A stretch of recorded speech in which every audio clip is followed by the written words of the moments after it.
അങ്ങനെ ചന്ദ്രഗിരി ഹില്ലൊക്കെ കണ്ട് ഞങ്ങൾ നേരെ പൊക്രയിലെത്തി. പൊക്രയിലെത്തി ഞങ്ങൾ ഫസ്റ്റ് പോയത് ഡേവീസ് ഫാൾസിലാണ്. പൊക്ര എത്തുന്നവരെയുള്ള റോഡുകളുടെ അവസ്ഥ വളരെ ശോകമാണ് കേട്ടോ. പക്ഷേ once you enter the city the roads are very good.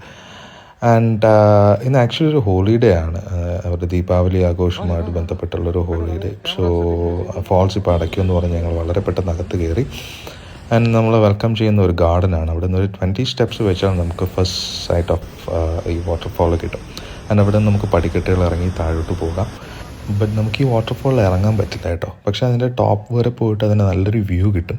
And once you get to the top you will really get to know about the depth of the waterfall as well as the most exciting thing is that അവിടെ എത്തുമ്പോഴാണ് നമുക്ക് മനസ്സിലാവുന്നത് actually the waterfall is leading the water to a cave. ഒത്തിരി നിഗൂഢതകൾ ഒളിപ്പിച്ച ഒരു കേവിലോട്ടാണ് ഈ വെള്ളം പോകുന്നത്. ആൻഡ് ആ കേവ് കയറി കാണാൻ പറ്റിയാൽ എങ്ങനെ ഉണ്ടാകും? അടിപൊളിയല്ലേ? എന്നാൽ അതും പറ്റും.